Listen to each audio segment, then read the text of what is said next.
Good morning, everyone. Welcome to Snap Judgments. This is Randy here with you today, and I have brought on Newt Westen from Cheeseheads TV, a fellow draft professor's podcaster and frequent mock drafter, talent evaluator, etc.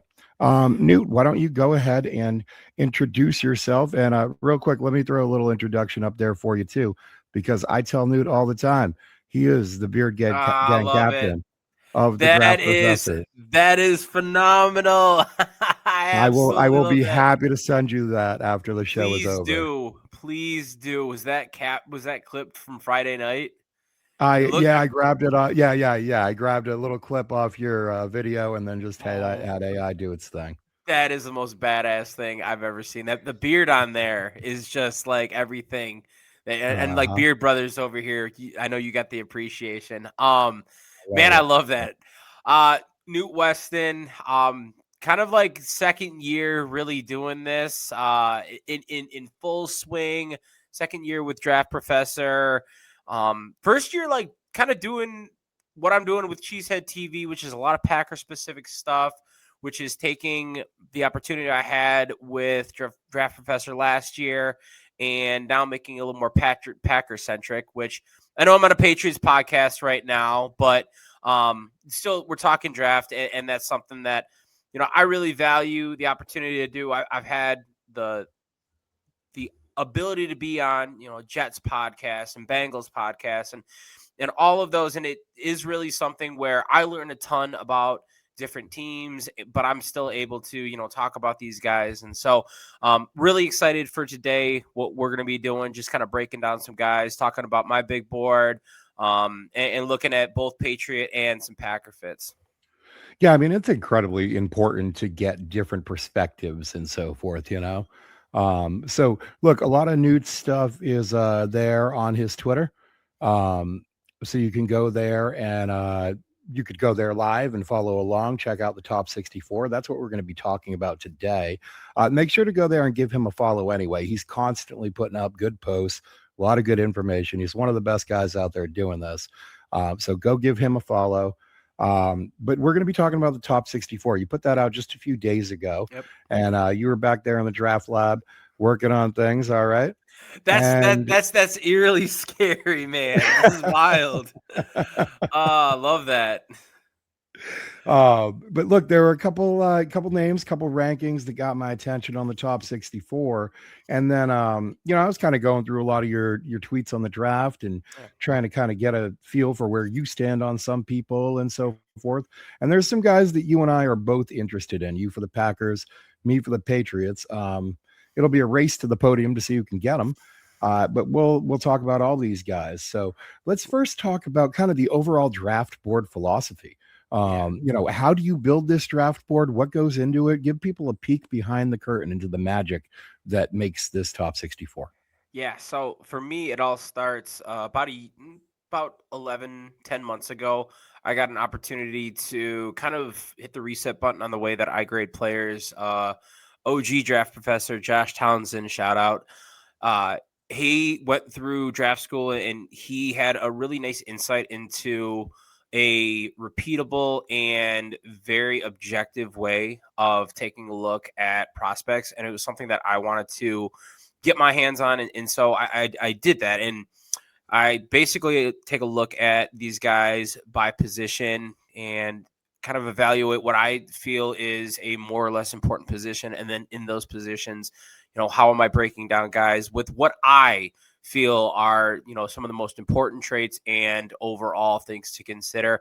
And so when I'm taking a look at it, I'm taking a look at guys that I like, regardless of the scheme, regardless of their injury history, their age, even character issues that they may have. What are they as a player? What are they as a prospect? And ultimately, it kind of goes through a numeric process to spit out a grade, give them a spot in the ranking of the grand pool of players, and you count to 64, and there you go. Okay, so I mean, for the kids at home, it's almost like you're creating a player in Madden. Like, listen, I'm going to put his speeds in 84 Yep. and his strength is at 82, and then whatever spits out, spits out. It's more objective that way. Yeah, I mean, it really is, and it's like the Madden analogy is a really good analogy. Just taking a look at, obviously, I don't give as many categories as Madden does, but it is that idea where you have these things that matter to a player when you're looking at them. That's going to impact their overall grade, and those are the things where like a numeric value is going to be effectively how I'm going to assess you in one of 12 categories, and that's going to build to a final grade. Okay, that makes a lot of sense. Now, something like the combine must have some impact on these guys where you're really getting official numbers and official measurements. How much movement did you see on your personal board during that weekend? So I didn't update anything during that weekend. Actually, a lot of what I did during that weekend was a little bit of a side project, which is a player database with times, measurements, testing, and all of that. So I kind of spend my weekend doing that and getting that together for the people. If anyone's interested in a player database, you can find that. I pin that to my profile on X for like the next 2 months because I find that that's one of the most helpful things. But after that, when I start like kind of really combing through final grades, I'll absolutely go through there. Jacob Rodriguez is a player already that I've gone back and I've bumped up because as you take a look at it in those numeric categories, there are 6 categories that every single player is going to get based, or I should say assessed on, and that's going to be play strength, mental processing, toughness, player speed or play speed. I'm sorry, athletic ability, and build. And they might tweak and change just a little bit. Like mental processing kind of evolves into vision for a running back, and play strength evolves into arm talent for a quarterback. But those 6 stay the same for every player. And when you take a look at athletic ability and play speed, while play speed you have a little bit more subjectivity from a 40 time to how they actually move on the field. The athleticism you can pretty well quantify with a lot of things they're doing at the combine. And it's not a knee jerk reaction like your RAS score is your grade for that. Mm, But a player like Jacob Rodriguez, where I didn't necessarily see the athleticism on tape, I saw a lot of the IQ and the instincts. You see him test out like a freak, and it's already been something where I've gone back and given him the benefit of the doubt there and adjusted accordingly. And that'll continue to happen as we go through and I do my final comb through for a lot of those players. So absolutely those 2 categories are going to be ones that the combine is going to have at least the effect of making me go back and watch that player again. right. Yeah, that makes sense. I mean, and you've got to be able to, be a little bit flexible on Yep. things as new information comes in throughout the process. And I feel like we're probably going to get to a couple of those players Yeah, on this list of guys that I'm curious why they're either so high or so low. absolutely. So let's jump right into it. The first guy that came up to me was Peter Woods being ranked at number 6. Now, this is a guy who has dropped on a lot of boards lately. And I wonder how you feel about look, he had confusing usage at times at Clemson, right? They had him Yeah. all over the place. They had him standing up as an edge at Yep. times. This Yeah. past year, the entire team was underwhelming. And then he showed up at the combine, didn't do anything, and was 20 pounds lighter than the last time we saw him. So, where do you stand on Peter Woods right now? Is he a guy you're thinking about moving down as well? No, I think Peter Woods for me, he's a guy that the tape from 2024 was able to tell a lot of what you expect to see from Peter Woods, and that's a dominant guy when he's able to battle and go one-on-one with the player across from him. If you take a look at the tape this year, he's getting double teamed like crazy because opponents know that he is the most dominant player along that defensive line. TJ Parker is the same kind of mold for me where I still have TJ Parker as a top 20 player on my board because you can kind of see the adjustment to it. Now, I'm not taking anything away from this, but you see a guy like Will Helt have a superstar year. And that's because, in my opinion, he's the 3rd best lineman in that group. And he's able to just feast when the other 2 guys are kind of having a ton of attention to them. So when you take a look at him on film, I'm still seeing a guy that shows great lateral quickness. He explodes off the line. He's able to do a lot of things where he's winning in one-on-one situations. When you take a look, people are going to question the length and the weight profile. I never saw it once come up with him in terms of a detriment to his play. He's holding his anchor really well in a double team. And when you take a look at him and what a defensive lineman's responsibility is when they're getting double teamed, it's can you hold your ground? Can you hold an anchor? And if he's doing that at 298 pounds, I will take that any day of the week, because that functional play strength at that weight profile is going to be kind of that rare matchup where you don't get that strength with that size all the time. And it allows him to be really explosive and quick off the line. And when he gets in a situation, where he's not this like glaring alpha in a group, it's going to allow him to really shine, as in my opinion, as an interior player. So I've got no plans on moving him down. I'm really looking forward to his pro day at Clemson. I think that is going to be something that a lot of people are kind of keying in on. I know that's, I think, a couple weeks away still, like 2 weeks from Friday or something like that. Maybe a week from Friday, actually. And do you think he'll weigh in there? What do you think his playing weight is? Because he was listed at 315 at Clemson, if I'm not Yeah. mistaken. I mean, I'm always shedding 10 pounds off of playing weight for just about any player. Yeah.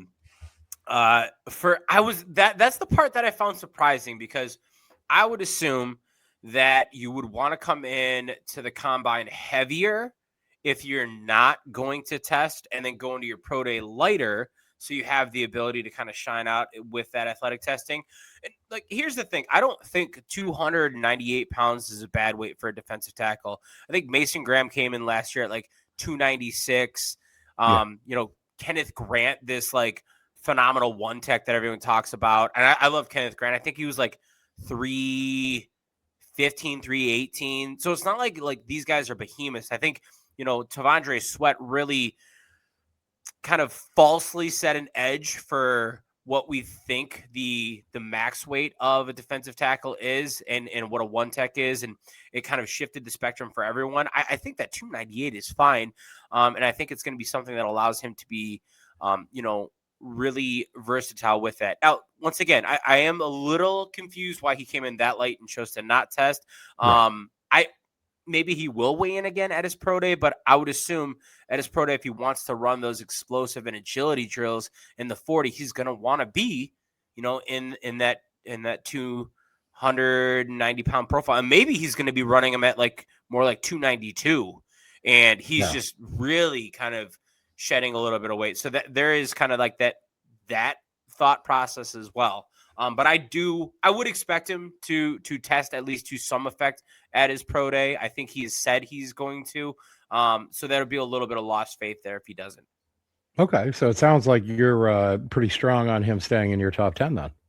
Yeah, it would take a Jalen Carter, act of God to push him outside. And Jalen Carter still finished as a top 5 player on my board.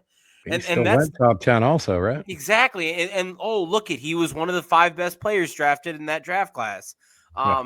And so it just kind of goes to show, there are situations where I'm not going to say that like you need to ignore the outside noise, because you absolutely do for some players, but it would take a catastrophic event for Peter Woods to move at all on my board. Okay. All right. Well, that's a pretty strong statement. All right, let's move on to the next guy that I've got questions about, and that is Jordan Tyson, Yep. wide receiver out of Arizona State. Look, you have him ranked 20th overall and as wide receiver number 4 I do. on your board. So that leaves me with the obvious question: why do you hate Jordan Tyson? So do you want to know something even crazier? You Yes. could argue he's wide receiver 5 for me, because I actually have him in KC Concepcion with the exact same numeric grade.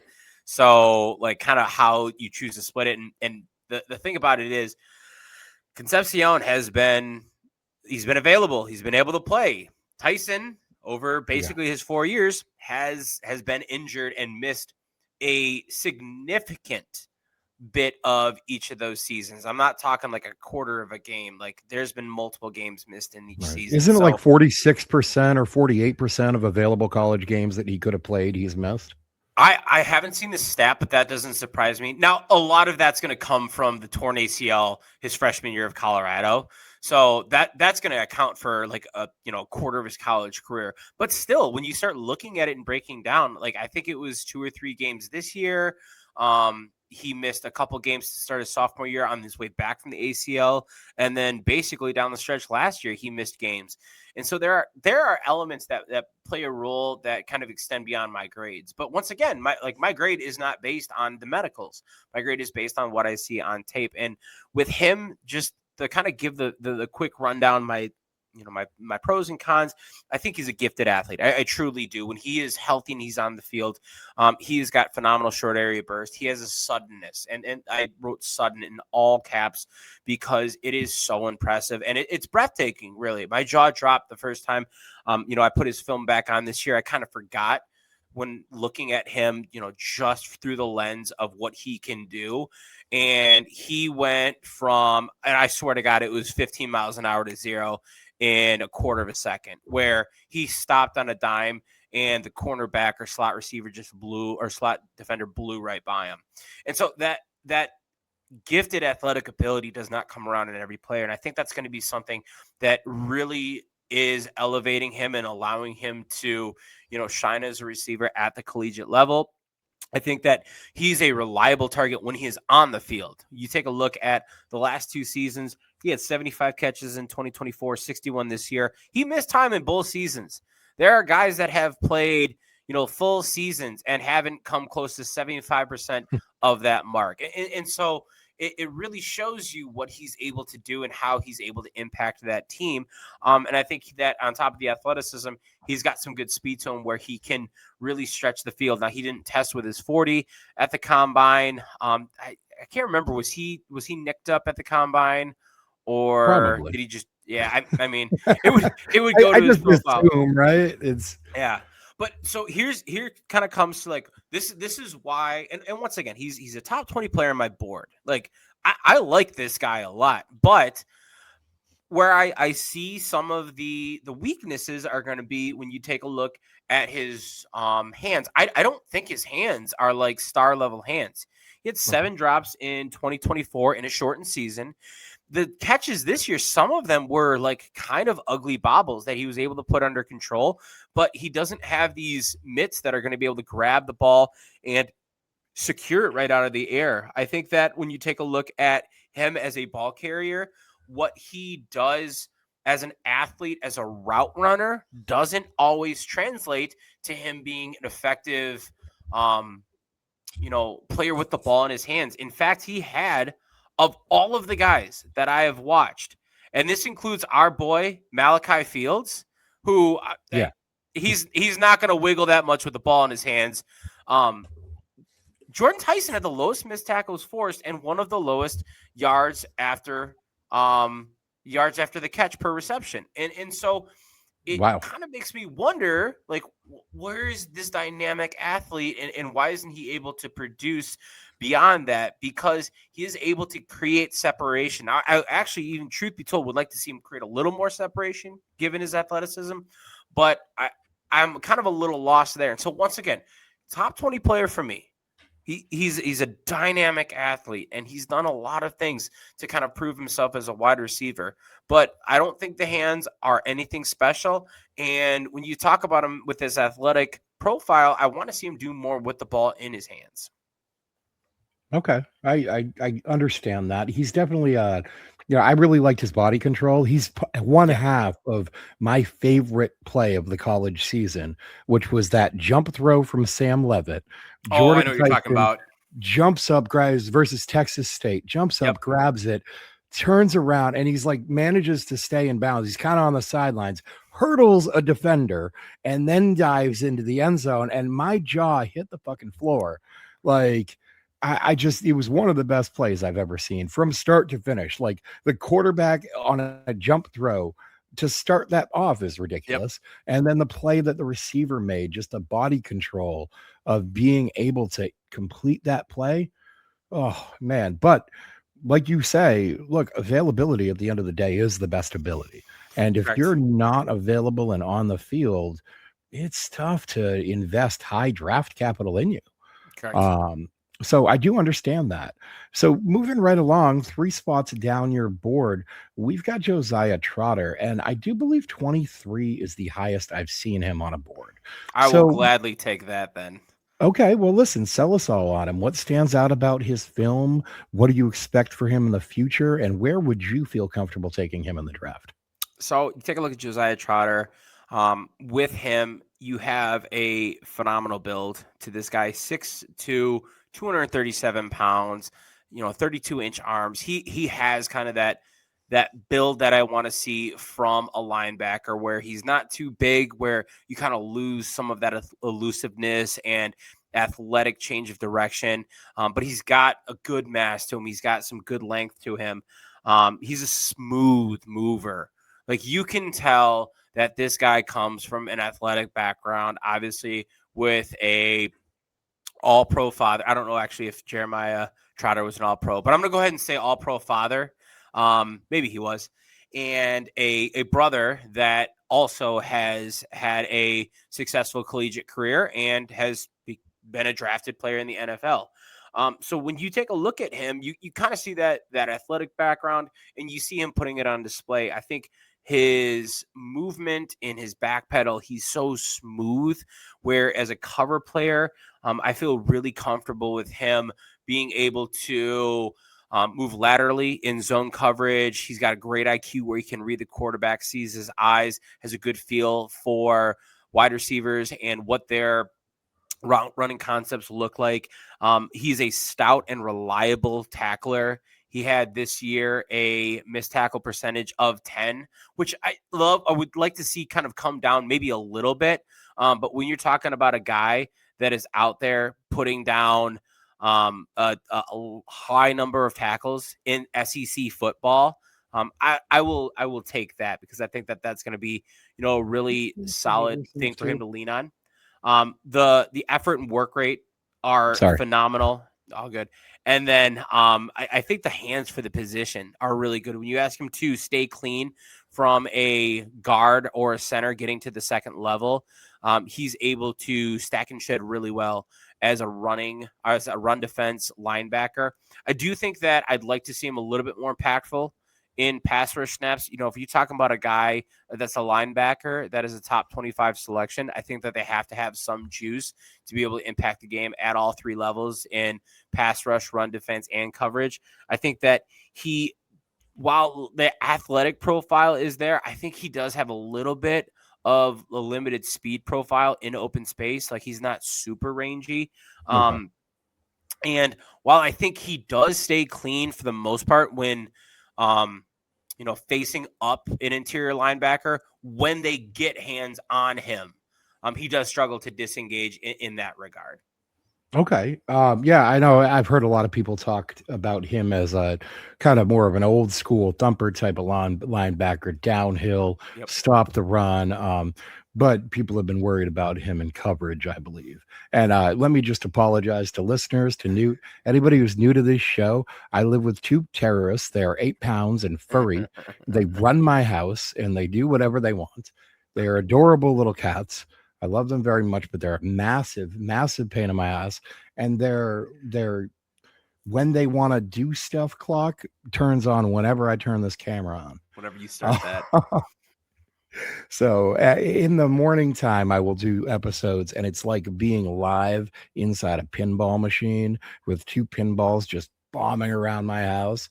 I actually had to move it back to accommodate them because I can't tell them, sorry, wait an hour. Like, Right. Yeah. Hey, calm down. You guys will get your playtime soon. yeah, it just doesn't work. So listen, let's talk about a guy who he's been pretty quiet on throughout this pre-draft process, and that's Kristen Miller, defensive tackle from Georgia. I'm not here to debate his value. He's number 33 on your top 64, but you just haven't heard a lot about him throughout this process. So what does he do well, and why do you think he's flown under the radar? Yeah, so with Miller, I think he had a quiet season, and that's going to be why he flew under the radar and why you don't see this like really big push for him, especially from the media side, because he doesn't play sexy. He plays a very consistent brand of football that is a stout run defense. He's got a great explosiveness off the snap. He is able to be extremely reliable while having the tenacity to be able to kind of get out wide and even be an impactful player when it comes to zone running schemes. And even with that, he's able to be effective when you take a look at him as a pass rusher that is able to kind of move and press the quarterback one way or the other. The issue with him is going to be the fact that he is not a player that when you take a look at him as a stat stuffer, he's not doing that. He's going to be a guy that understands what it means to play his role. And he's going to be a huge team player. I'd love for him to be more impactful on pass rush opportunities. In fact, that's one of the biggest knocks I have against him. I think he had a total of 4 sacks over his collegiate career, and that's 2 years starting and 2 year and 1 year as a pretty significant rotational player. So 4 sacks in that time, I think is a letdown for him because I would expect more from him in that regard, especially when I take a look at the quick twitch off the line, when you take a look at the explosiveness. But the productivity has just been something that is going to push him down and make it tough for teams to be willing to take a bet on a guy like that when he's good, but he's not great in pass or in run defense. He's not like a true zero tech that's going to be, uh, you know, planting roots in the ground and immovable. So I think that's going to be something that ultimately is the reason that he gets pushed. Yeah, I mean, I was going to try to feature a picture of him sacking a quarterback, but I thought I might have an easier time finding a picture of Sasquatch. Yeah, So I tough. went with this one. He looks like a terrifying man, though. Okay, 6'3" and change, almost 6'4", 321. Yep. Big old mitts. That's important to me. I like the big hands. Okay. Yeah, if you're pushing if you Um, got double digit hand size, yes. we're in good company. Yes, 100%. We are on the same page there. All right, listen, let's move right on down the board because 6 spots down there at 39, you've got Julian Neal, and I don't have any bones to pick about that, Hell but I yeah. did want you to have a chance to hype this man up. He doesn't get enough airtime. I think there are people who consider him to be the best man cover corner in the draft, period, point blank. Are you one of those people? And, where do you think he ends up going? I don't have him as the best man cover corner. One of the best? Yeah, I can get on that board. He is the best press man corner in this year's draft class, bar none. This man is a bully at the line of scrimmage. He will put hands on you and not let them off until that 5 yard mark gets up. Comes in at 6'1 and a half, 203 pounds with about 32 and a half inch arms. So I like the length. I like the size. He's able to still be a really solid athlete at that size. Had a 9.48 for his RAS score. And that for me, that was what I was worried about really. So like last year, Azariah Thomas, love the way he played. And I'm a sucker for a physical cornerback because I think it's tougher to Yeah. teach that mentality. Cornerbacks by nature typically are going to be phenomenal athletes. Just the way the position goes. I think it's tough to get a bully out there that's a really good player. And so I was enamored with AZ, and then he just tested so poorly. And I think that's really what dropped him down. I think he was a 3rd round pick eventually. Yeah, Julian yeah, to Neal. the Jets, I believe. Yeah, and Julian Neal, I kind of looked at him. He's not as big as AZ was. And like AZ was just kind of something else when you take a look at him at the line of scrimmage. But Neal, the way that he's able to play and the way that he's able to be impactful right off the snap, is just so impressive to me.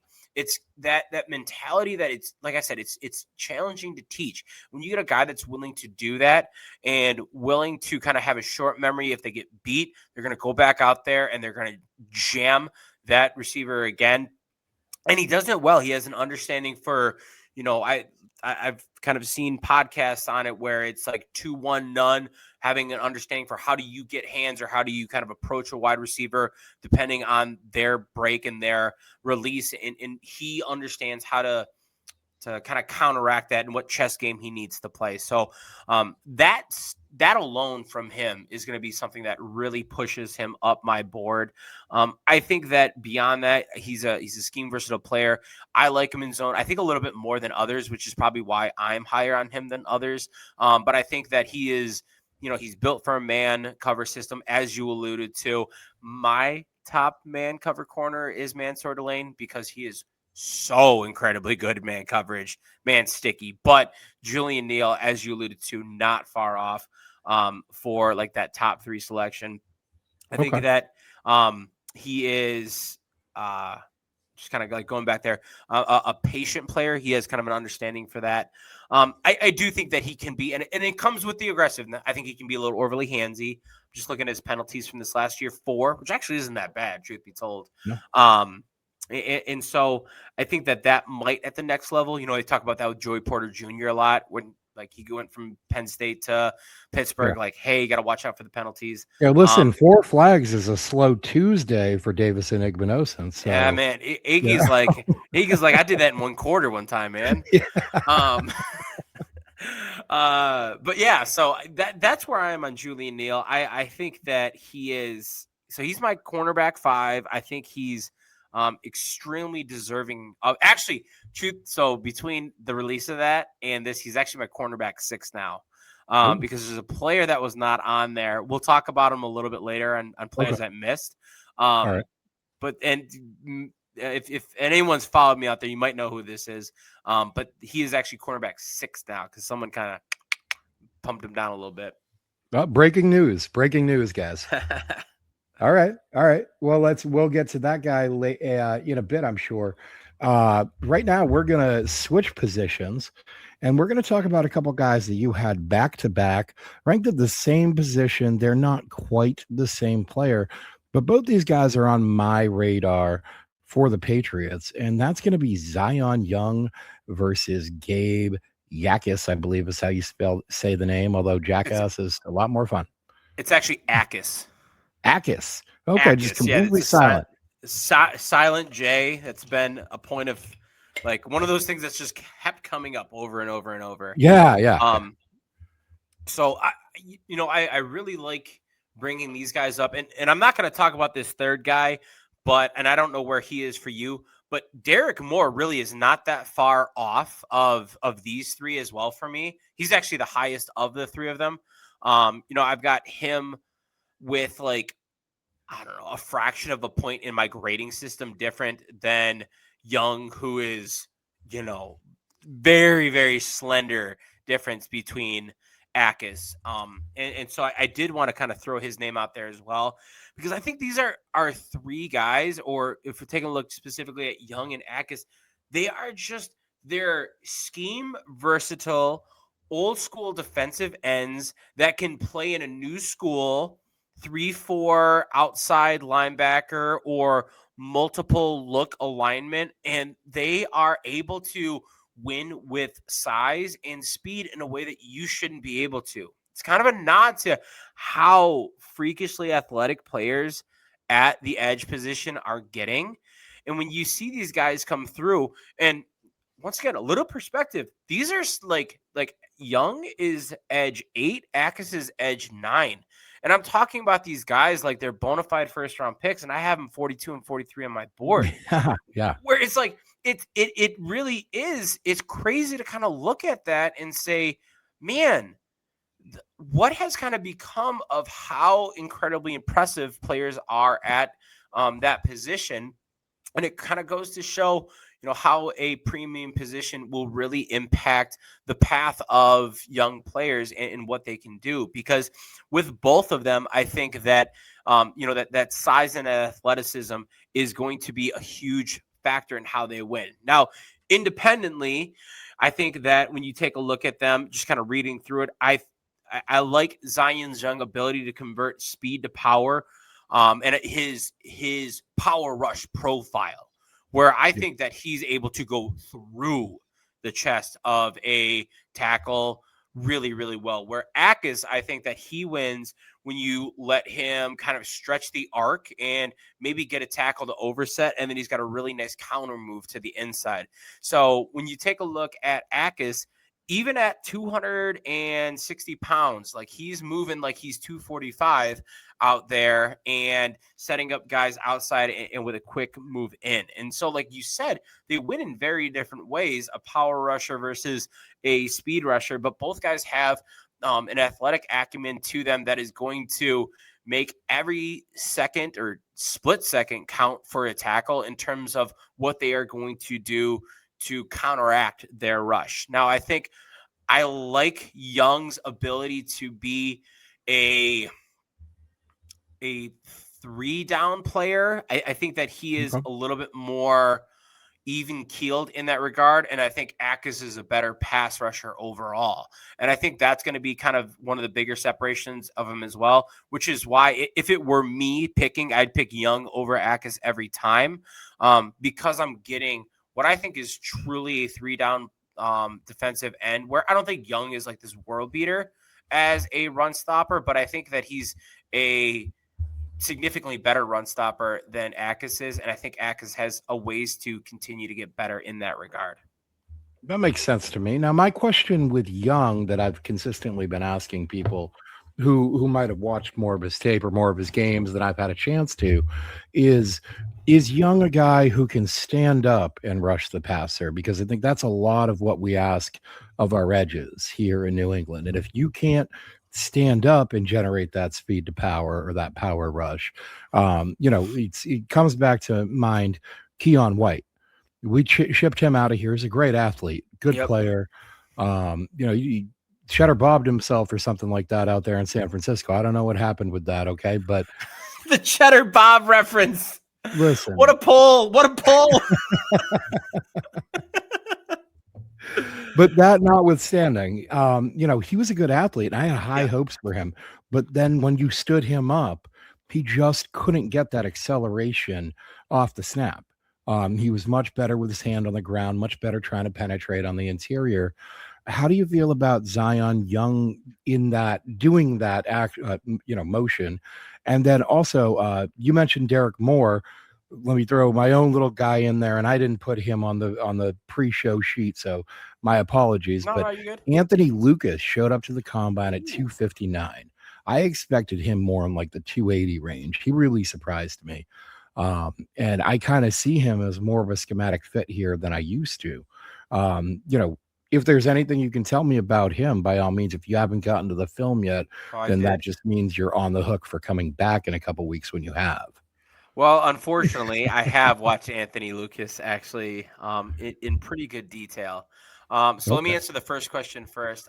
For as far as the Zion Young, question is concerned, I don't know if he is able to be like a true stand-up edge rusher. I know that Akis, kind of his time at Illinois, a lot of people were saying, why isn't he a hand in the defensive end?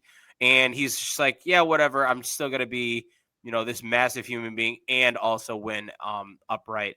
With Young, I don't know. He played so many of his snaps out, and we're talking wide, like 7 tech, 9 tech.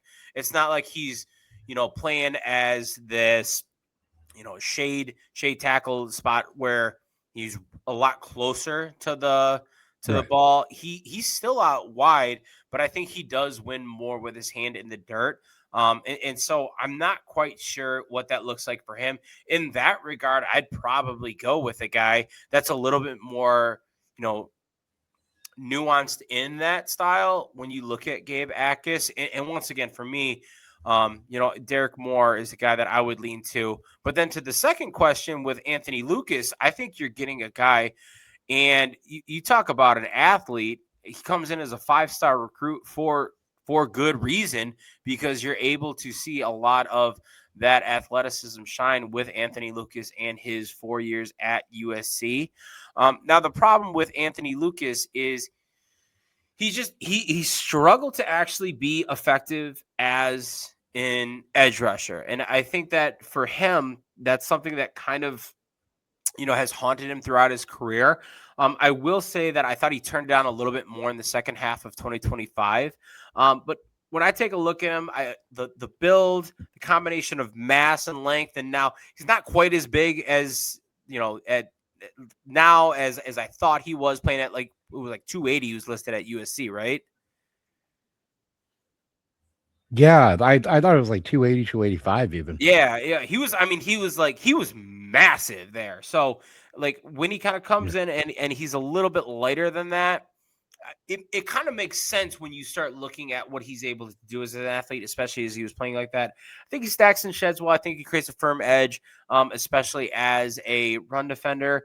But I think that he's just too wild. He's very unrefined in his technique. He'll run himself out of a play at times in pass rush. And the bend just does not match what he wants to do as an edge rusher. And I think he really kind of struggles with that because he wants to be a guy that goes around a player, not through a player. And he Right. struggles with the ability to do that, in my opinion. Okay. All right. Sounds like maybe more of a later developmental sort of pick, day 3 type of guy. I got him as a day 3 guy. I'm trying to look right real quick. So he's like, and I probably have a board of 160. A lot of bigger guys on there. And he's like 144 on that board. Okay. I'd feel really comfortable with Anthony Lucas in the 5th or 6th round. Okay. All right. All right. Listen, next, I have a confession. Okay. I baited you here because I have a bone to pick with you as the lead There we go. defense counsel for Mr. Dylan Thieneman. Okay. Listen, he loses on the beard scale, but that's about it. Okay. That's the only place that this man loses. This man showed up to the combine Oh, there we and go. he put up numbers. The 967 RAS score backed up ridiculous tape. He played multiple roles in different defenses throughout his Yeah, college career, starting from like the second he arrived at Purdue. And correct. I just got to know what kind of hoops of fire this man has to do to get into your top 50 because you have him 53rd overall, sir. And I do not approve of that. Oh, Let's go. We got to hear it. that's it's completely acceptable. I will answer this question. It's like the Jordan Tyson thing, except it feels more amped up because the disparity, I think, is a little bit larger. So, like, once again, to kind of answer like the earlier portion of it in terms of him and what he does, he's a phenomenal athlete. Like, I'm not taking that away from him at all. One of the things that stood out to me still, and I can remember it, and I'll always talk about this with Dylan Thieneman, is you take a look at him when he's playing for Purdue. He was, the minute he stepped on the field, the best defender that team had, like, bar none. And there was one game they were playing against Notre Dame in his sophomore year. He's playing like 25 yards off the line of scrimmage. Like, Purdue had him lined up as a single high safety, but like so far back, like they were playing this weird blanket coverage, and he is just hauling ass downfield at 20 miles an hour every freaking snap because Notre Dame's just running the ball all over Purdue. And I really was impressed at his ability to just kind of like grit that really. Like, I would hate that if I was him, where it's just like, hey man, you're just going out there and running wind sprints all the time. And he's like, yeah, I'm going to go out there. I'm going to do what I'm asked to do. But then you get a chance to see him kind of at a much higher level of college football. And I think he really did answer the call. He, to me, he's a true single high safety. And I think it shows in the athletic testing that you have on the screen when you take a look at the 40-yard dash, the 4.35, some of the explosive drills. His ability to kind of be that blanket defender is phenomenal. And so I really do like him in there. I like his IQ as a player. It comes down to two things. Number one, I don't like him that much as a run defender. I think that he takes odd pursuit paths to the running back, and his path almost puts him out of position to make a tackle at times. I think he's blown away by tight ends. When they get hands on him, he's not able to match their play strength, and he can kind of get locked up and blocked out by a tight end. And really at the point of attack, he's extremely athletic and explosive, but he's not with the play strength going to necessarily be able to hold up to a tight end or a bigger receiver, in my opinion. And so that's not kind of something that I have a little bit of reservation on. And then the second point is I don't want to say devalue, but I don't value the safety position as high. So when you take a look at my board, you're taking a look at a guy that plays a position that's not a premium position, and he's not going to get as much of a bump as others are going to get. Okay. All right. That's understandable. Now, did he get a bump of any sort from the combine? Because I know myself and I know others were, looking for his scores there, kind of thinking that they were going to be underwhelming, and like, hey, look, a 4.5, that'd be great for him. And then he went out there and knocked out that 4.35 with a 1.55 split. It was really impressive. You throw in the 41-inch vertical there, and I mean, I was surprised a little bit. Did he gain any spots on your board? So fun fact, I have it's a 1 to 7 scale that I grade on. He already had a 6 out of 7 for his play speed. And so Oh, that I actually was not as I was surprised it was that high. But like I thought he was going to be a 4.3 guy, like 4.39. But yeah, like he and that's really why I think he's going to make a phenomenal, cover safety, because he's got the tools, he's got the IQ, he's got the range. Like he's probably the most rangy safety in this year's draft class.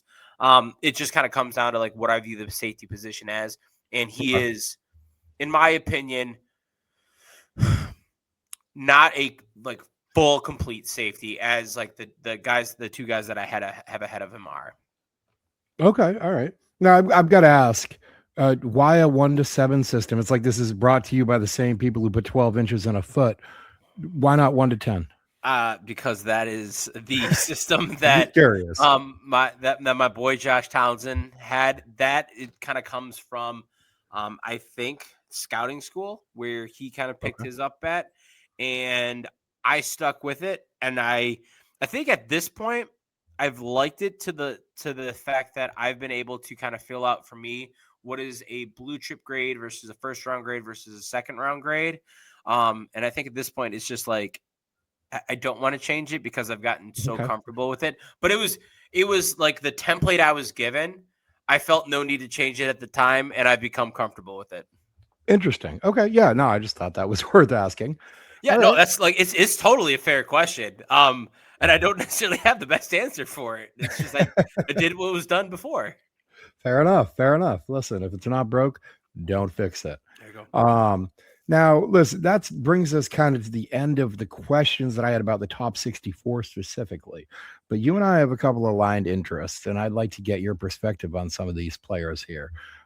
Jake Slaughter to me is a guy that is like pro, like he's ready to start today in the Yep. NFL right now. I don't know that he has the highest of ceilings, but I think he's got an exceptionally high floor. I'd be interested in him in like a late day 2 pick, probably, Yeah. which is convenient because we have a very late day 2 pick. Um, but I'm not sure we're filling the center position. But if we are, You um, guys have a phenomenal center in on your Jared team in that Jared just Wilson, didn't play center last year. yes, I mean, he was my top ranked center yeah, last year's draft class, and they got him out there at left guard, and it just blew me away. But yeah, it was ugly. It was ah, ugly. I mean, I think that team finds a left tackle, and just everyone slides over one position. I Yeah, think a lot of issues are solved.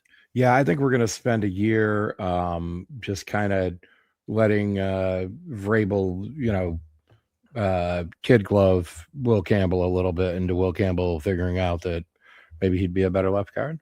I don't know. Maybe he'll be a great left tackle. Maybe he will. Maybe he'll Was learn some things from Teron Armstead and it'll be great. And was who knows? Vrabel there when Skronsky got drafted? He was, Okay, yes. and like Now, Vrabel wasn't pulling the levers in Tennessee the way he does in New England. that's true. New England's yeah, because they give a lot. And is that still kind of from the Bill Belichick era where like coach has a lot of say over Yeah, the it's players. funny too because it's like you would have thought they would have gone a different way, and they tried to with Gerard Mayo Yeah. and give Elliot Wolf a lot of the, he had the GM responsibility on his own. And then as we get further into it, it was like, dude, Elliot Wolf was doing a lot of head coach stuff too. Like he was in charge of player discipline. Hmm. He was in charge of things that you would expect a coach to be in charge of. Because Mayo was just in way over his head. But Vrabel, it is very much the Vrabel way. And Okay. his guys Stryker and his guy Cowden come in and they help things happen. And I think honestly, Elliot Wolf is labeled the GM. I think he's more like the head scout. I think he just kept the title and kept the paycheck, and I don't think he particularly gives a shit about the power. Yeah. As long as they're winning and he's doing what he enjoys doing. And he's like a second generation scout who Right. he came out of the Packers system, so you Yep. should Yes, he be did. familiar with him. Yep. Ron Um, Wolf. Yep. yeah. So I think that he's not. I don't even think he's not pulling the levers, and I don't even know that he's making the things happen. I think he's kind of presenting Vrabel with options like, this is the guy that you said you like. This is the sort of guy you said you like. Here he is. Now, do you like him? Yeah. Um, And I but think yeah, so let's get that into Slaughter anyway. yeah. Let's move forward. There we go. All right, Um, sidebar, guys. Sidebar. Jake Slaughter to me, you said it perfectly. He is the most pro ready center in this year's draft class, mostly because Connor Lew has a torn ACL. Right. But I think that even beyond that, like the size that he comes in with, he was a lot lighter than I thought he'd be. That was the one thing where I was kind of surprised. And I think that he did that for his testing. I would not be surprised at all if he comes in at like 302 or something to that effect at the Florida Pro Day. But at two or at three, oh shoot, I'm reading the wrong line. Um, at 303 is what he came in at. I thought he was going to be more like 310, 315. I think he's built a little bit better in that regard. But he tested really well. So I think that that's going to be part of it. And I think for a center prospect, if you are over 300 pounds, no one's going to question it. Like you're good to go. And Yeah. so he's got great size, 6'5", 303 pounds, damn near 32.5-inch arms. For your center Mm-hmm. prospect, you will take that all day long. Tested Mm-hmm. extremely well, and he's been doing nothing but kicking ass in the SEC for 3 straight seasons. Yeah. I don't know, and I agree with you. I don't know how much more he has to offer. I think he is a decent run defender, but he's not going to be this mauler out in space that's absolutely blowing dudes up. I think he's got a really high IQ as a pass blocker and has the ability to play with both like double team help for a guard on a defensive interior player, and even some guys he can take in one-on-ones, especially if it's a 3-tech where he's going to be put in a situation where he's just going to mirror him rather than match the brute strength. I think he does a really good job of that. I think he allowed 1 sack all of last year, and it was Albert Regis, and he just kind of bullied his way through him. But Okay. that was it. And so you take a look at the sample size, you take a look at the build, you take a look at the level of competition and the consistent play. He's a 2-time AP All-American, first team last year, second team this year. Like this is so incredibly no nonsense that it baffles me when I see him not as a top 100 player on individuals boards. Yeah. He's one of those guys too that's just got a badass name. He plays Yep. badass, and then he takes off the helmet and he looks like a complete dork. But He does. It's the most. Man, what was it? There was a tweet out there. It's like who let a 45-year-old math teacher into the building? And it's yeah, like, or like I was gonna oh, say a 45-year-old dungeon master. it's really he probably could pull off that role so well. It's just so unfortunate. I think Yep. it's like the goatee and the glasses, and it's not Yeah. like a Hey, listen, no. Zach. It's not like a goatee that's this long. It is very Yeah, yeah. well trimmed, Yep. and oh my god, I don't. It's I just really should have put up a picture of him he without doesn't. the helmet Yeah, on. he doesn't look like how he plays, or like even the namesake. Yeah. Yeah, no, and he's got the double digit hands too that we talked about, the 10-inch Yep. hands. You know, I've been talking about it all week too. I think that the one test that the combine is desperately missing, and if I were an NFL GM and I had these 18-minute meetings with prospects, the first thing I'd do, I'd walk in with a hand grip strength test, put it down on the building, and like, here, try to break this thing while we're talking. Like, I want to know your hand grip strength. Hell I yeah. not your the size isn't enough. And I'm an old school guy. You know, I think when I meet somebody, I learn everything I need to know about a man by From a shaking his hand. handshake. Yep. Absolutely. I And will. that's I something I'd love to know about these I guys. I can't agree more. Me and my kids, we go to the zoo, walk into the primate house. First thing we do, we go over to the orangutan grip strength thing, and Yep. just cranking as hard as we can. If I hit, I'm like right around 120 pounds. Like if I can hit that mark for the day, I walk around with my chest puffed out a little bit more because Nice. it feels like the most manly thing in the world. Like yeah, there we go. And I know some of these guys. You see the clips on social media. Yeah. Dudes are hitting like 180 pounds with their hands. Yes. And it's like this is like just to like feel what that is like would be absolutely insane. But I can't agree more. Like, hey, boom, go ahead and give her a Yeah. squeeze, bud. Listen, I'm not gonna lie to you because I'm a large guy. You know, I'm like 6'2" and change, 300 and change, big old mitts, and I drag people out of bars for a living. So I'm interested to see what numbers I would hit. I have no idea. I really don't. But I've always been told I'm heavy handed. So I'm definitely curious. Look, the next guy on our list is a guy that I've been super high on throughout this process. Um, Another guy. Malachi Let's go. Lawrence. Okay. All right. There we go. Yeah. There See, we I go. know you like him too. I've seen him in several of your mock drafts for the Green Bay Packers, Yep. down your Twitter, throughout videos. I've heard you talk about him at length, but I would like my audience to have the opportunity. So please take it away, sir. So this is actually kind of funny. The last mock draft, I do a mock draft every Monday for Cheesehead TV. The last one I did it wasn't a gag one, but it was one that was kind of in the light of like, hey, who shined at the I almost said Senior Bowl, at the combine, and I was kind of going through trying to find that pick for number 52 for the Packers, and my criteria was you had to be a 9.5 RAS, and Okay. God, who was I? I was really close to picking someone. It was Danny Des Sutton. I was really close to picking Danny Des Sutton, who tested really well. And then like it dawned on me like, oh, Malachi Lawrence is right there. Like he is right there in your draft board. He's number 61 overall for me right now. He tested like a freak at the combine with a 9.9. Comes in 6'4" and a half, 253, 33 and a half inch arms. And it's just like you see it, and it's like boom, done, easy. And the Yeah. guy, when you take a look at him, his pass rush profile is absolutely incredible. He's winning on true pass sets 35% of the time, meaning like you put him in an obvious passing situation, more than 1/3 of the times he is going to beat the offensive lineman across the way from him, defend or offensive tackle more often than not. And so when you take a look at the productivity that he's able to put on display there, you take a look at the size, you take a look at the length and the athleticism.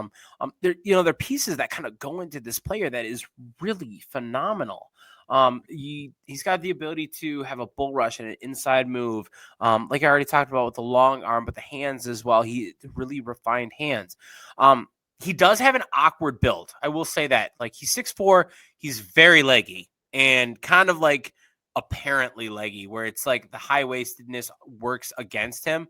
Where I'm praying for his sake he doesn't do any of the agility testing. Maybe he does, and like he's just this weird freaky athlete, but he's so high waisted where I think it kind of hurts him a little bit in that regard Hmm. with his change of direction. But when you let him just kind of peel his ears back and get after it, he is really good in that regard. I think his missed tackle rate is poor because of that kind of awkward build. But like I said, the guy runs hot. The guy has a phenomenal pass rush profile. Older prospect, 6-year senior. Or is he a redshirt? He's a redshirt. So still 5th-year player, might turn people off a little bit in terms of like taking him higher rather Mm. than waiting a little bit on him. But you're getting a phenomenal athlete, a great pass rusher, and a guy that I think is able to hold up well enough in run defense. He's not going to be anyone that you write home to. Like I talked about Zion Young before this. And even Gabe Akis. I think Akis, I would bet on his ability to be a run defender more than Lawrence, but that's because Akis, I think, is built really, really well to be a successful NFL player. He just has to develop it. I think Lawrence just kind of through the mentality and the way that he approaches the game is able to kind of be a successful player. Okay. All right. Yeah, no, and I like Lawrence as that pass rusher. In our system, we ask a little bit less in run defense of an edge. So we got guys like Caleb on Chason and Harold Landry who aren't the best edge Yeah. setters. Just pinning their ears back and getting after the quarterback. And I think Malachi Lawrence really fits our system in that way.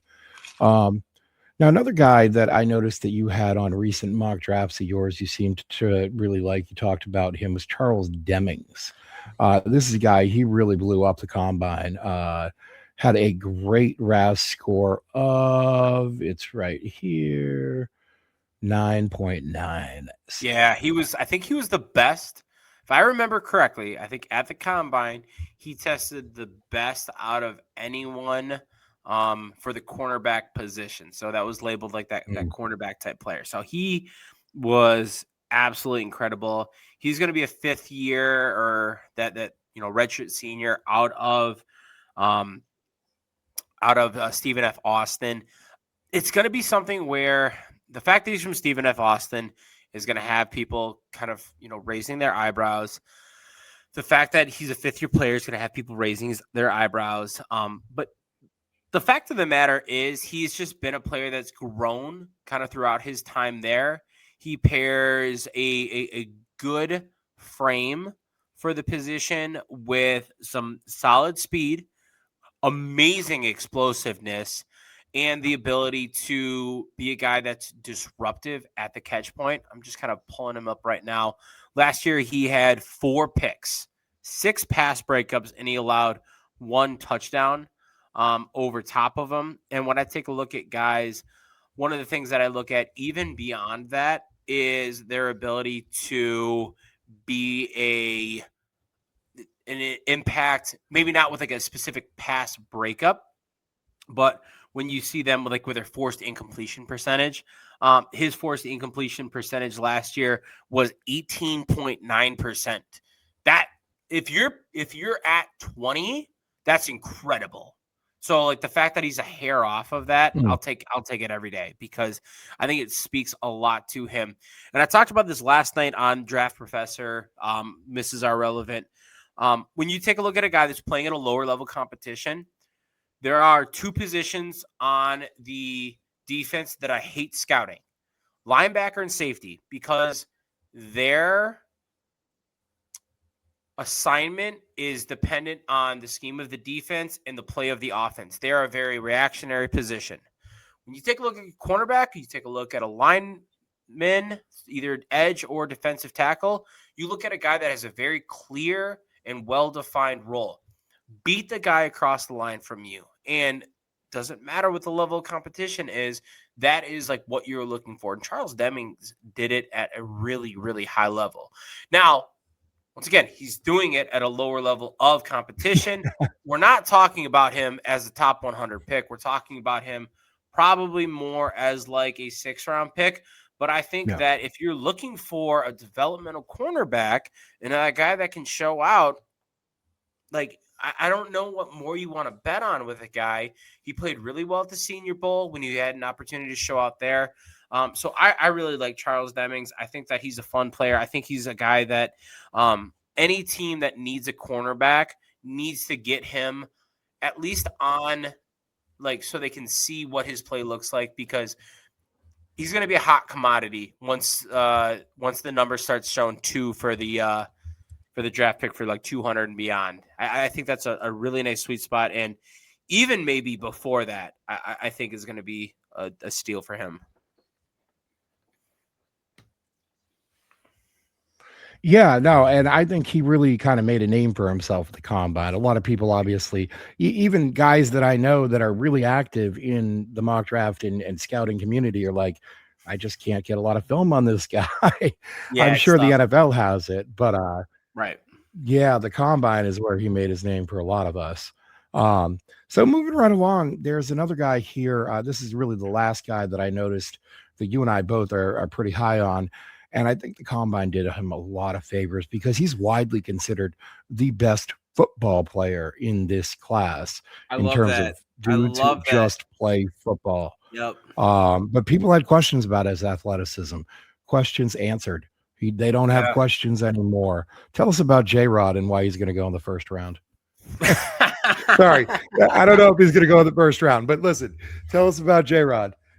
So I did, and we talked about this pre-show.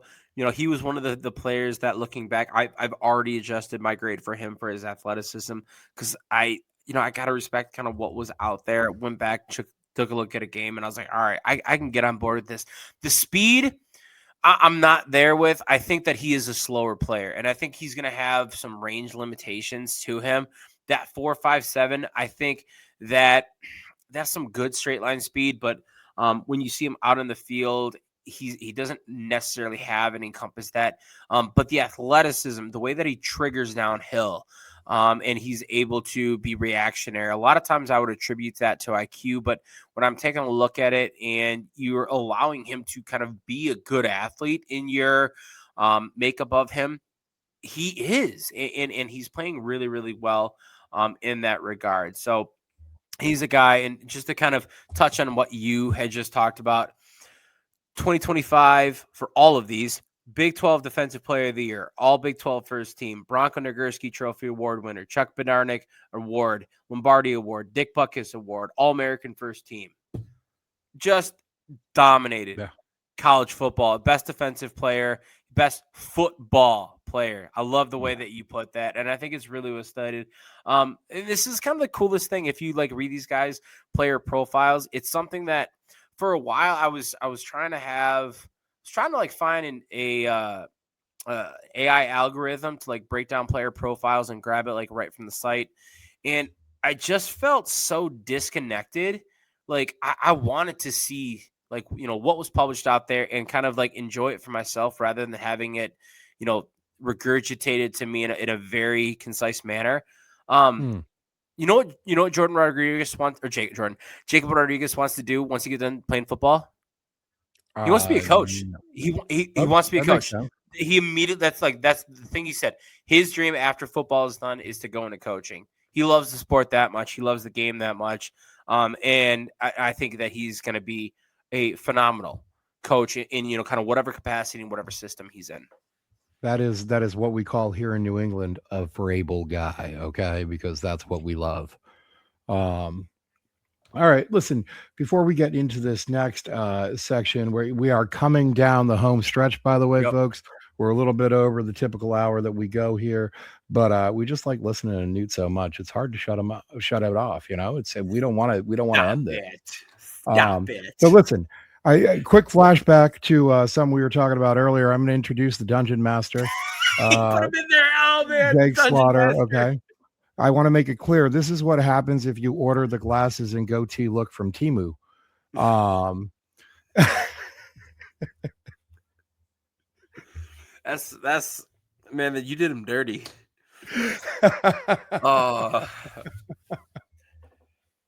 Oh. Listen, I want to get into this next section, and I want to ask you about a trend that we saw here at the combine. Yeah. And look, I'm trying to figure out if the short art epidemic amongst edge rushers is a trend, or if this is kind of like a 1 year uh, sort of coincidence that kind of everybody has it. We do see football players as a whole getting smaller, getting faster, Mhm. and along with that comes getting shorter sometimes.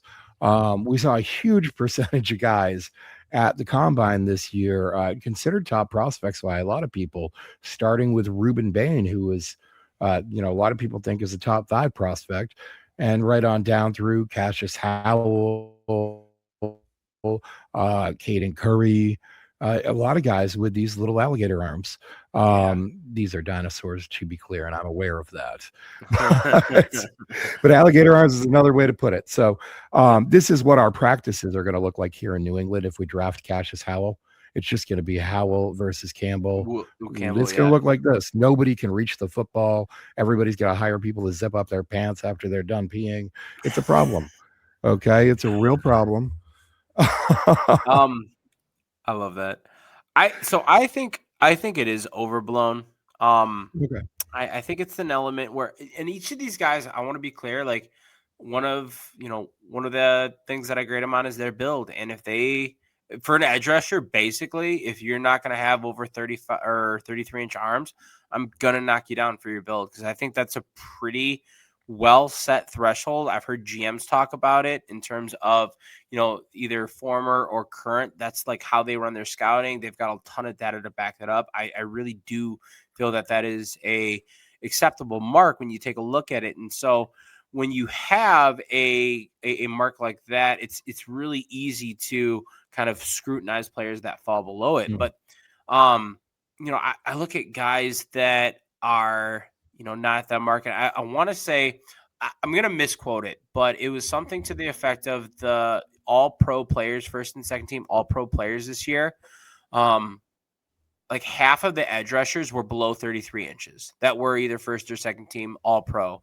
And I know one in particular, Aiden Hutchinson, he's only got 32 and an 1/8 inch arms. Now, Ruben Bain is very short in comparison to that and to the to the point that you're making. Yeah. But I think that like when you start like scrutinizing that 33 inches, you do fall in a trap where like, yes, that is a part of it. It's to the same effect that you take a look at Worthy when he was drafted to the Chiefs and when he ran that blazing 40 time. I'll always think of Trevor Sikkema talking about the fact that like you knew he was fast. Don't count it twice. I'm gonna Right. put the Yeah. same thing. I'm gonna put the same thing here. You knew Ruben Bain had short arms. Don't knock him twice. Like you knew that going in. Like Yeah. everyone in the scouting community knew he was going to have short arms. Everyone knew that Cassius Howell was going to have short arms. This is nothing that should have surprised people. Right. Shocking, they come in, they have short arms, but holy shit, are they able to play like absolute freaks on the field? Yeah, they are. So, am I going to knock them a little bit for their build? Yes, I am, but I'm not going to tank their score because of that. Because I think that there's so much else that plays a role in their game. You take a look at Ruben Bain and what he was able to do down the stretch. This entire season has just been him showing out the fact that like he is clearly the edge one in this year's draft class. And I know David Bailey made a hell of a case for that. For me, Bailey's 2 and Bain is 1. Mm. But I think that with Bain and with the way that he plays, he's going to have that quote unquote limitation to him having Right. 30 and 7/8 inch arms, which are short. They're short as hell. But he plays 6'2", 263 with a thick frame with bursts that you don't see out of guys that are, that like densely built. And it makes for such a tenacious edge rusher where he's able to overcome that because of his IQ, because of his speed, because of the weight that he's able to play at with that, low center of gravity. So Yeah. it hurts him, but it doesn't destroy him as a prospect. And as well as Cassius Holland, all of these guys that are, sub 33-inch arms, as I'm running through. Shit, Akeem Messidor had 32 in 1/8 inch arms. Well, and this is kind of what I'm thinking of is like I feel like the thresholds are moving down. It used to be 33, but now I think it's becoming 32. And I think it's happening the same side on the other side of the ball, that offensive tackle. We've seen who's the guy in LA with the short arms at left tackle. There's a few of them. Allard Jackson also, I think, has short arms. Will Campbell obviously has shorter arms. There are a number of them throughout the league right now, and I'm just wondering if, as we see it on one side, we're going to see it on the other side, obviously, too. And Mhm. then, there's a little bit of a push and pull with the game of football overall in terms of building out your rosters, in terms of the players that you're looking, and kind of an ebb and a flow of, size versus speed, essentially. Yeah, no, I mean, I absolutely agree. I think it's a reactionary game in terms of strategy, in terms of how you play. You take a look now, the amount that 11 personnel is used 10 years ago, you're going to see 21 personnel, maybe not 10, maybe more like 20 years ago, you're going to see 21 personnel dominating the way that football is played. And I think, honest to God, like you're going to see the game of football transition to more, instead of 11 personnel, 12 personnel, because you're going to get these like freaky guys that are able to play the tight end position, that are Yeah. able to create these mismatches, and all of a sudden you're going to see kind of like this unique formation look. And so it's how you see the game changing and adjusting to it ahead of time. And to your point, like you're talking about defensive players, they're becoming more athletic, they're becoming faster. Inherently, they have to become smaller, and that's kind of in response to the game spreading out a lot more. Yeah. And once you start to get guys that are able to kind of counteract that, offenses have to kind of counteract that as well, and maybe that takes them to bigger formations and sets, and the game kind of ebbs and flows back and forth.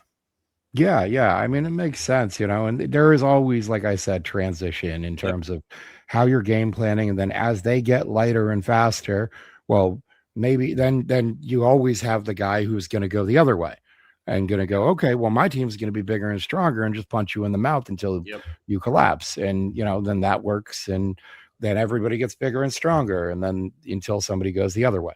Yep. Um, so I did want to get to a couple guys that I know appear to be snubs on your list, and I know that I had seen a tweet to the effect that I feel like maybe you didn't quite get to the film on some of these guys, Yes. but tell me about how you feel about these guys. Have you gotten to the film?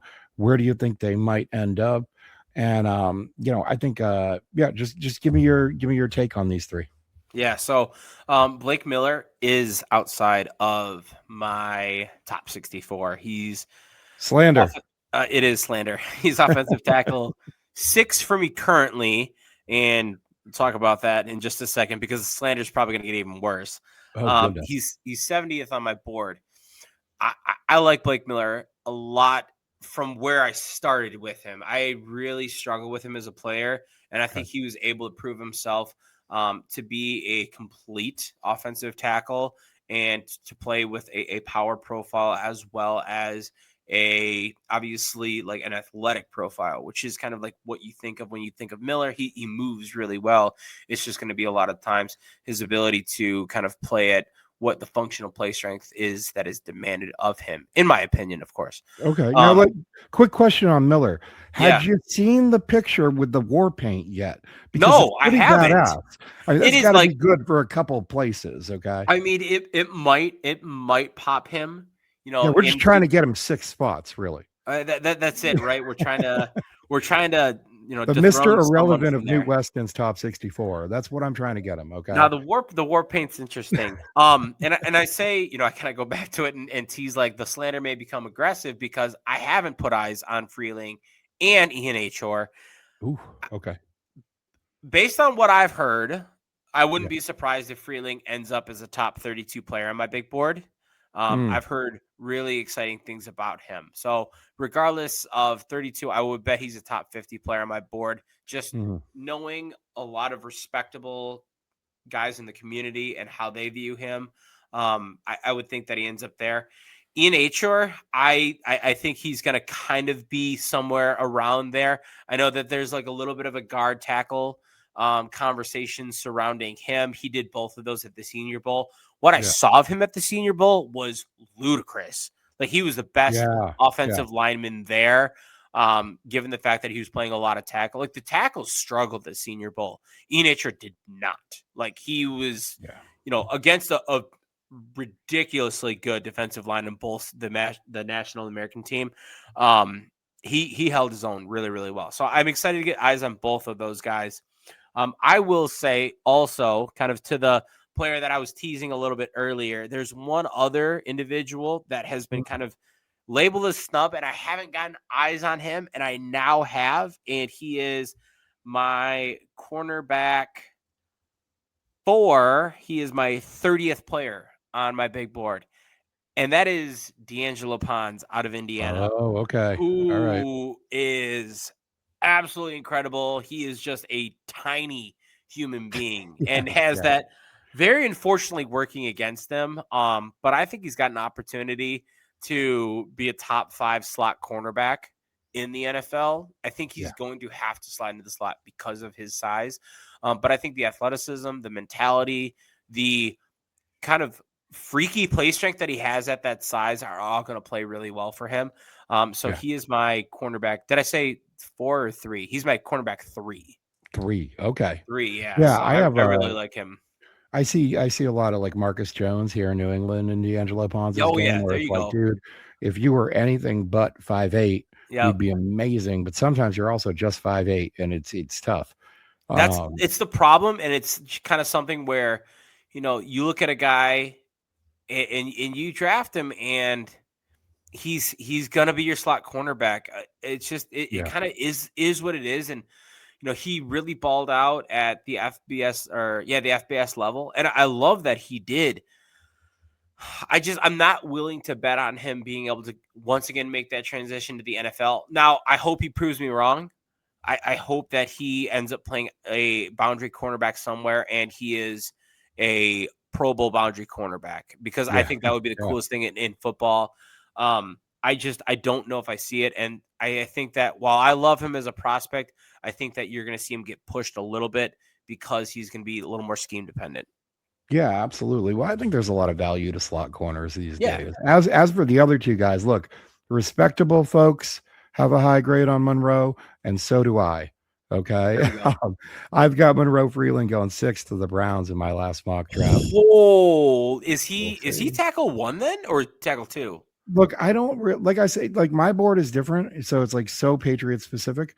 If you were if on the Patriots board, where where would you put him? Would you say that like you would prefer him if the Patriots were to trade up? And hypothetical, kind of throwing that at you. like if we Patriots were were at to trade, 31 and nobody else took a tackle and they were all on the board. or if the Patriots, made some trade to trade up to like pick 10 Hmm. and no one's taking a tackle yet. I think that I'd probably take Fano for the Patriots Okay. because I like the versatility and I want to be able to get the best 5 on the field, and I like what he offers. But I think for what the Browns are looking for, I think they need a left tackle. Yeah. And Monroe Freeling is the only guy in this class who there just isn't really a lot of conversation about. Well, does he need to play guard? The positional scarcity is what pushes him up to me. I think he's got a high ceiling, but I think the positional scarcity. Try and find a left tackle in free agency. Good luck. Try and find a left tackle in the draft. It's hard, and you've got to pick high. Yep. And you don't want to plan to be picking high for years and years. Correct. As far as Max, and I'm not even gonna. I botched the name so badly so many times. He's just Max, but he's old Max to me because I have gone down this rabbit hole where I was like, why can't I just tried to look up his age one time randomly, and there were like 4 different answers online. I'm like, why don't we have an age for this guy? And I was like, well, they'll clear it up at the combine for sure. And no, they did not clear it up at the combine. I have suspicions that this guy's like 25 and he's a developmental raw prospect who's going to be 30 at the end of his rookie contract. And for me, that pushes him out of the first round. I can't do a first round pick on a guy who's going to be 30 at the end of his rookie deal. Yeah, I get that. I get that, and I think it's it's one of those things. It's probably like the Akeem Mesidor conversation for me, where like I Hmm. really like Akeem Mesidor. He's a 6-year player. He's had an injury riddled season. I don't see him going as a first round draft pick because Yeah. of age and that. And it's it's a real thing when you start looking at like how the draft actually shakes out versus how we like a prospect in terms of what they offer on the field. Well, yeah, but when you say Akeem Mesidor is a 6th-year player, he has been playing college ball longer than Max has been playing even new football That's existed. true. Yeah, you're right. Like, I was and so just that's say, where it's like Max is so raw for me that it's like, man, if he was 21, awesome. Mm-hmm. Great. Bring him in, give him a couple years to learn. But if you do that, this guy's going to be damn near 28, 27, 28 by the time he's starting. And it's too much for me to invest a first round pick. So that's my take on those two guys anyway. And if we could move now we're going to move along. We're really coming down the home stretch here, guys.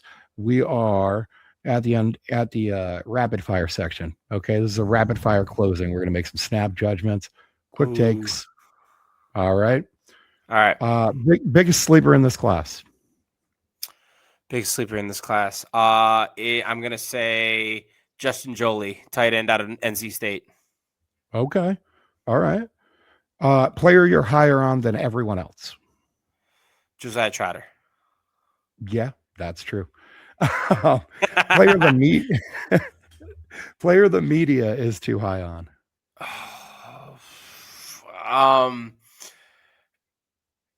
Oh man, I don't know.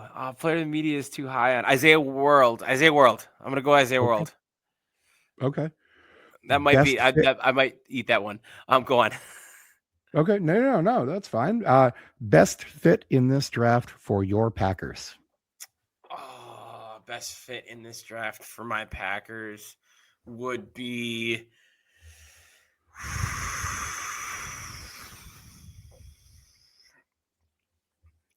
feed me Caleb Lomu. Okay. I like it. All right, guys. Well, listen, that's the show. I got to thank Newt. You gave us 90 minutes of your time today. 90 good, high quality minutes. I really Yeah. appreciate it, man. We kept you here a little long, and my apologies for that. Look, it's not every day you get the Draft Professor's Beard Gang captain in here, all right? And when we did, we took advantage of it. So, look, go check out Cheeseheads TV. Go over to Newt's Twitter. Check out the top 64. Give him a like. Give him a follow. Share all these things. And I can't thank you enough for coming on. Make sure to like and subscribe, guys. Share things. Anything else that you got? Anything coming out now? No. All right. Just kind of popping out stuff here and there. Follow along to see it, but yeah, nothing. What night? In particular. What night are you on Draft Professor? Wednesday nights on Draft Professor. And Cheesehead TV pops out stuff. Pretty much throughout the week, every week. Mock Draft Mondays. If you really want to, call me an idiot, make fun of my mock drafts for the Packers. That's most of the internet likes to do that. But yeah, Wednesday nights for all things NFL draft. All right, fair enough. Well, listen, tune into Cheesehead TV. Check out Newt's material there. Thank you so much for sticking around and hanging out and chatting ball with us, Newt. We will hopefully see you in the near future again over here.